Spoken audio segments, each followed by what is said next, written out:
Hello students, मैं हूं अतुल। आप सभी का वेलकम करता हूं इनोवेशन एकेडमी के एनसीईआरटी रैपिड रिवीजन सीरीज़ में। और लास्ट वीडियो में हम क्लास 12th बायोलॉजी का first chapter reproduction in flowering plants complete कर चुके हैं।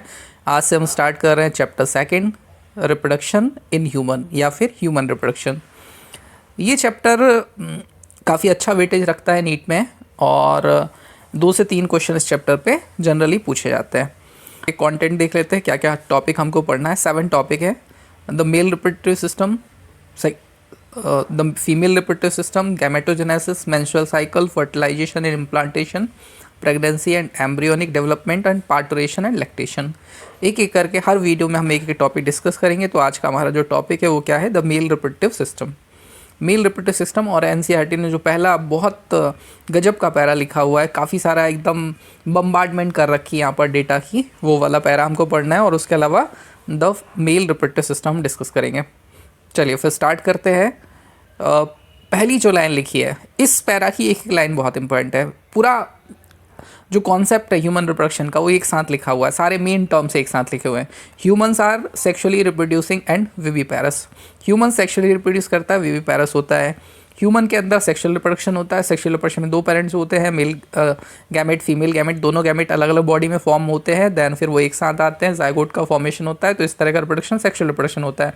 ऑब्वियसली सेक्सुअल डायमॉर्फिज्म होता है ह्यूमन बीइंग्स के अंदर, मेल फीमेल अलग अलग होते हैं, उनकी मॉर्फोलॉजी भी डिफरेंट होती है। तो डेफिनेटली सेक्सुअल रिप्रोडक्शन होता है, इसमें तो कोई डाउट नहीं है। सेकेंड जो चीज़ लिखी हुई है वो क्या है? विविपेरस। विविपेरस का मतलब क्या होता है? ऐसे ऑर्गेनिज्म जो क्या करते हैं, यंग वंस को सीधे बर्थ करते हैं, है ना, पार्टुरेशन की प्रोसेस के थ्रू सीधे यंग वन को प्रोड्यूस करते हैं। तो विविपेरस होता है organism. The reproductive events in human includes formation of gametes. कौन कौन सी रिप्रोडक्टिव प्रोसेस होती हैं? रिप्रोडक्शन में कौन कौन सी इवेंट्स होती हैं? फर्स्ट इवेंट क्या होती है? Formation of gamete. Formation of gamete यानी कि गैमेटोजेनेसिस। गैमेटोजेनेसिस यानी कि 2 गैमेट का फॉर्मेशन, एक मेल गैमेट दूसरा फीमेल गैमेट। मेल गैमेट को हम स्पर्म कहते हैं, फीमेल गैमेट को ओवम कहते हैं, वही लिखा हुआ है आगे। Sperm in male and ovum in female. Transfer of sperm into female genital tract. Female tract में किसका? मेल गैमेट का ट्रांसफ़र होना सीमेन के थ्रू, है ना, स्पर्म के फॉर्म में। और इस प्रोसेस को क्या कहते हैं? Insemination.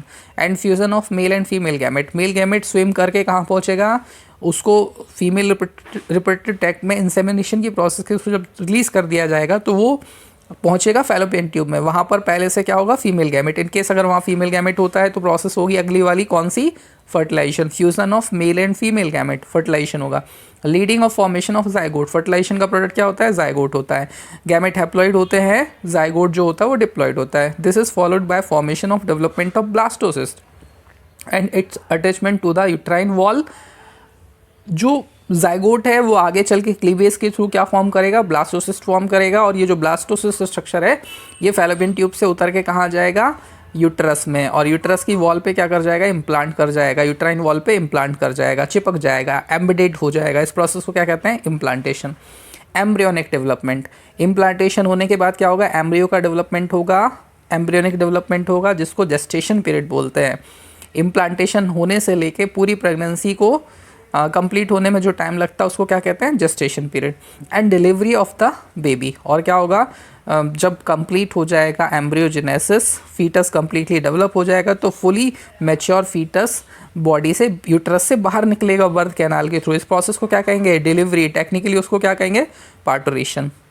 These are remarkable difference between reproductive events in male and female. For example, sperm formation continues even in old men, but formation of ovum ceases in women around the age of 50 years. ठीक है, male female के अंदर जो reproductive events होती है, reproductive organs होते हैं, उनमें डिफरेंसेस होता है। एक डिफरेंस यहाँ पर बताया हुआ है कि फीमेल में क्या होता है, एक प्यूबर्टी से लेके, मेनार्की से लेके कब तक? मीनोपॉज तक एक रिप्रोडक्टिव फेज़ होती है जिसमें मेंस्ट्रुएशन साइकिल हर 28वें दिन में कंटिन्यूस होता है। लेकिन मेल और इस प्रोसेस में क्या होता है? ओवम का फॉर्मेशन होता है, oogenesis होता है। लेकिन अगर हम बात करें किसकी? मेल में, तो मेल में क्या होता है? एक बार स्पर्मेटोजेनेसिस स्टार्ट होने के बाद ये कब तक चलता है? All around the life. जब तक लाइफ कंप्लीट नहीं होती तब तक मेल के अंदर चलते रहता है। हाँ, ये बात और है कि स्पर्म काउंट धीरे धीरे घटने लग जाता है। चलिए फिर देखते हैं हमारा main topic 2.1, the male reproductive system. Male reproductive system located होता है पेल्विक रीजन में, इंपॉर्टेंट है। It includes a pair of testes along with accessory duct, glands and external genitalia. Male reproductive system में कौन कौन से स्ट्रक्चर्स होते हैं? टेस्टिस होता है जिसको हम प्राइमरी सेक्स ऑर्गन या फिर गोनेट्स बोलते हैं, एसेसरी डक्ट और ग्लैंड्स और एक्सटर्नल जेनेटेरिया। ये सारे स्ट्रक्चर्स क्या होते हैं डिटेल में देखते हैं। यहाँ पर हमको डायग्राम में सारे स्ट्रक्चर दिखा रखे हैं, पहले थ्योरी पढ़ेंगे उसके बाद देखेंगे डायग्राम को। चलिए थोड़ा सा जूम कर लेते हैं। हाँ अब देखते हैं। Testes are situated outside the abdominal cavity within a pouch called scrotum. The scrotum helps in maintaining the low temperature of testes 2 to 2.5 degrees Celsius lower than the normal internal body temperature necessary for spermatogenesis. अब देखिए दो बातें लिखी हुई है। पहली चीज़ ये कि जो टेस्टिस होते हैं वो कहाँ प्रेजेंट होते हैं?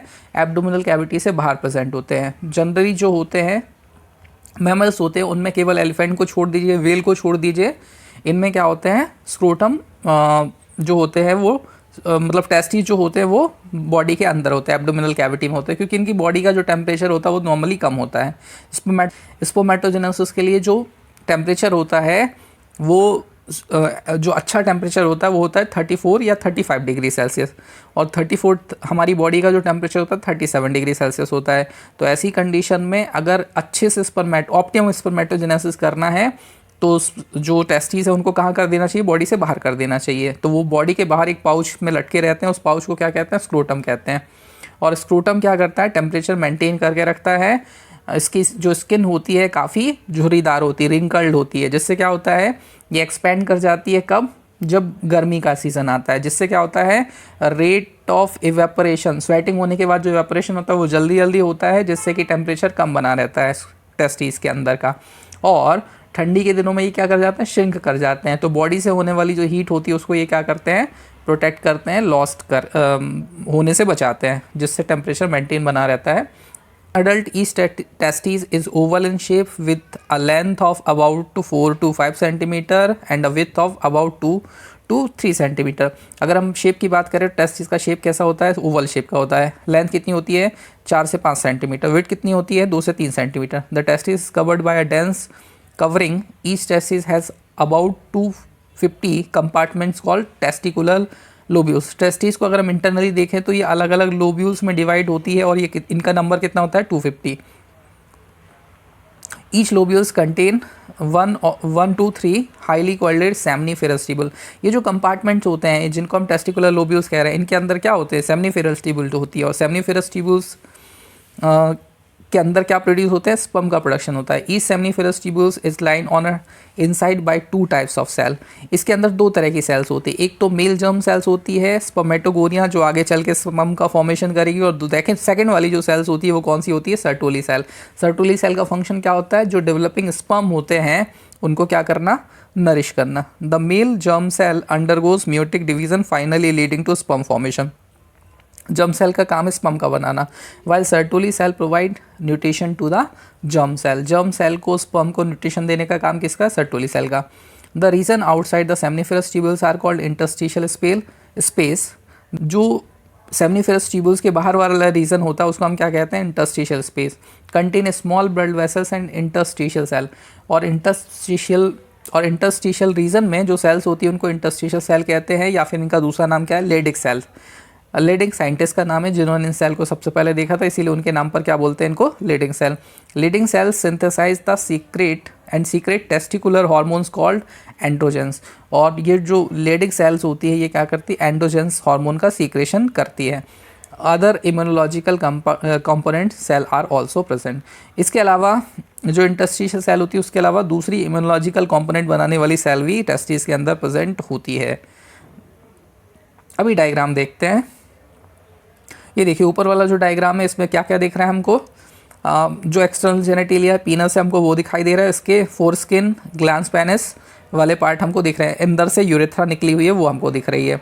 उसके अलावा यूरेथ्रा को अगर हम अंदर बॉडी के अंदर जब देखते हैं तो वहाँ पर हमको 2 ग्लैंड दिखाई दे रहे हैं उससे एसोसिएटेड। एक जो लार्ज साइज़ की ग्लैंड है उसका नाम क्या है? Prostate gland. और जो स्मॉल साइज़ की ग्लैंड है उसका नाम क्या है? Volvo urethral gland. और आगे अगर हम बढ़ते तो वहाँ पे हमको सेमिनल वेसिकल दिखाई दे रहा है, और सेमिनल वेसिकल से आगे एक्सटेंडेड होती हुई हमको वास्ट डिफरेंस दिखाई दे रही है। सेमिनल वेसिकल और वास्ट डिफरेंस को यूरेथ्रा में कनेक्ट करने वाली जो डक्ट है एजाकुलेटरी डक्ट वो भी हमको दिखाई दे रही है। और vas difference finally again fold होकर कहाँ पर आ गई है, स्क्रोटम के अंदर, और स्क्रोटम में वो किससे एसोसिएटेड हो गई, एपिडिडाइमिस में। एपिडिडाइमिस किसके ऊपर की आउटग्रोथ होती है, टेस्टिस के ऊपर की। तो ये सारे स्ट्रक्चर हमको दिखाई दे रहे हैं, और टेस्टिस जिस पाउच में प्रेजेंट होते हैं उस पाउच को हम क्या कहते हैं, स्क्रोटम कहते हैं।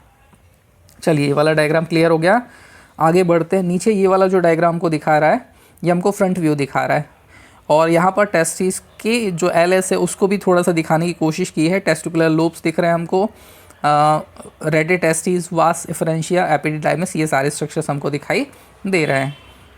बाकी bulbourethral gland, prostate gland, seminal vesicles, इनके फ्रंट व्यूज हम देख पा रहे हैं, और वास डिफरेंस भी बहुत क्लियरली दिखाई दे रही है। चलिए आगे बढ़ते हैं। The male sex accessory duct includes रेडे टेस्टिस, वास efferentia, epididymis and vas deferens. जो एसेसरी डक्ट्स हैं उनमें क्या क्या है, रेटे टेस्टिस है, वास एफरेंशिया है, एपिडिडाइमिस है, और वास डिफरेंस है। एक्चुअल में रेटे टेस्टिस क्या होता है, जो कंपार्टमेंट्स होते हैं टेस्टिस के अंदर, वो जब आगे बढ़ते हैं और उनसे जो सेमनीफेरस ट्यूब्यूल्स आगे जाके एक्सटेंडेड होती है तो सेगमेंटेड पार्ट में कंपार्टमेंट दिखने को मिलते हैं वहाँ पर, उसको हम क्या कहते हैं, रेटे टेस्टिस बोलते हैं। वास एफरेंशिया क्या है, ये देखिए रेटे टेस्टिस से आगे निकलने वाली जो पतली पतली ट्यूब्यूल्स होती है ना, फाइन ट्यूब्यूल्स होती है, उनको हम क्या बोल रहे हैं, वास एफरेंशिया। वास एफरेंशिया कहाँ कनेक्ट कर रही है, एपिडिडाइमिस में, और एपिडिडाइमिस से कंबाइनली फिर एक ट्यूब निकल रही है जिसको हम क्या बोल रहे हैं, vas deferens. The seminiferous tubules of testis open into the vas efferentia through a rete testis. Seminiferous tubules कहाँ ओपन होती है, वास एफरेंशिया में, ये हमने अभी देखा, और किसके थ्रू, रेटे टेस्टिस के थ्रू। वास efferentia leaves the testis open into epididymis. वास एफरेंशिया कहाँ कनेक्ट हो जाती है, एपिडिडाइमिस में, और पोस्टीरियर सरफेस पे प्रेजेंट होती है टेस्टिस के। The epididymis leads to vas deferens that ascend to the abdominal and loop over the urinary bladder. और वास डिफरेंस तो काफ़ी लंबी ट्यूब होती है जो एपिडिडाइमिस से निकल के किसको कनेक्ट करती है, सेमिनल वेसिकल और प्रोस्टेट ग्लैंड को कनेक्ट करती हुई ये यूरेथ्रा के अंदर कनेक्ट हो जाती है through the ejaculatory duct. It receive the duct from seminal vesicle and open into urethra as the ejaculatory duct. These ducts store the transport the sperm from the testes to outside through urethra। और ये सारी ducts जो हैं इनका काम क्या है, इनका काम है स्पर्म को कहाँ से, टेस्टिस से कहाँ रिलीज़ करना, यूरेथ्रा के थ्रू बॉडी से बाहर निकालना, मेल रिप्रोडक्टिव ट्रैक्ट में रिलीज़ करना। The urethra originates from the urinary bladder and extended through the penis to its external opening called urethral meatus. और यूरेथ्रा की जो ओपनिंग होती है पीनस के सबसे टिप पर, एंड पर, उसको क्या बोलते हैं, यूरेथ्रल मीटस कहते हैं। ये डायग्राम देखिए, बहुत शानदार डायग्राम, बहुत क्लियरली आपको सेमनीफेरस ट्यूब्यूल्स दिखाई दे रही है। सेमनीफेरस ट्यूब्यूल्स के अंदर हमको क्या कौन कौन से स्ट्रक्चर दिख रहे हैं, सेंटर वाले रीजन में अगर आप देखेंगे तो स्पर्मेटोजोआ दिखेंगे, स्पर्म का शेप भी काफ़ी क्लियर दिख रहा है। और बेस की तरफ अगर आप देखेंगे, पेरीफेरी की तरफ देखेंगे तो वहाँ पर हमको कौन सी सेल दिखाई दे रही है, सर्टोली सेल दिख रही है। वहाँ पे कौन सी सेल दिखाई दे रही है, सर्टोली सेल। नीचे देखिए लेबलिंग कर रखी है, सर्टोली सेल दिखाई दे रही हैं। और सेमनीफेरस ट्यूब्यूल्स के बाहर वाला जो रीजन है वो थोड़ा सा ग्रीनिश कलर का आपको दिखाई दे रहा है, वहाँ पे जो सेल्स हैं वो क्या है, इंटरस्टिशियल सेल है, और इंटरस्टिशियल सेल का दूसरा नाम क्या होता है, लेडिक सेल्स होता है। तो ये बहुत फाइन एलएस दिखा रखा है हमको किसका, सेमनीफेरस ट्यूब्यूल के साथ साथ टेस्टिस का। The penis is a male external genitalia. It is made up of special tissue that helps in erection of penis to facilitate insemination. पीनस जो होता है मेल का एक्सटर्नल जेनेटेलिया होता है और स्पेशल टाइप के स्पॉन्जी टिश्यूज से बना होता है जिसका काम इरेक्शन करना होता है और इंसेमिनेट करना होता है सीमेन को फीमेल रिप्रोडक्टिव ट्रैक्ट में। The enlarged end of penis called the glans penis is covered by a loose folds skin called foreskin। आगे वाला जो हिस्सा होता है वो ट्रायंगुलर शेप का थोड़ा सा फूला हुआ पार्ट होता है जिसको हम क्या बोलते हैं, ग्लैंस पीनस बोलते हैं, और इसके ऊपर एक स्किन का लूज फोल्ड्स होता है जिसको क्या कहते हैं, फोरस्किन बोलते हैं। The male accessory glands includes paired seminiferous vesicle, a prostate gland and bulbourethral gland. अब जो डक्ट्स हैं वो कौन कौन सी है, सेमिनल वेसिकल है, प्रोस्टेट ग्लैंड है और वल्वोयूरेथ्रल ग्लैंड है। सेमिनल वेसिकल क्या करता है, सेमिनल प्लाज्मा का फॉर्मेशन करता है, और सेमिनल प्लाज्मा काफ़ी अच्छा काफ़ी मेन पार्ट होता है किसका, सीमन का। और इसका जो फ्लूइड होता है उसमें फ्रक्टोज, कैल्शियम और काफ़ी सारे एंजाइम्स, अमाइनो एसिड्स, ये सब चीज़ें होती है। The secretion of bulbourethral gland also helps in the lubrication of penis.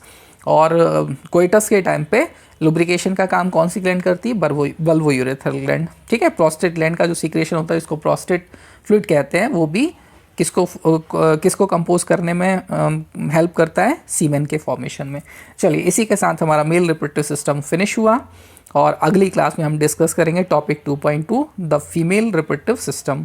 और अब ये जो वीडियो हैं थोड़े छोटे छोटे हो रहे हैं क्योंकि आपको पढ़ने में आसानी हो, आप ज़्यादा फोकस कर सके, ज़्यादा कॉन्सेंट्रेट कर सके। चलिए फिर मिलते हैं अगले वीडियो में, तब तक के लिए have a nice day, good bye.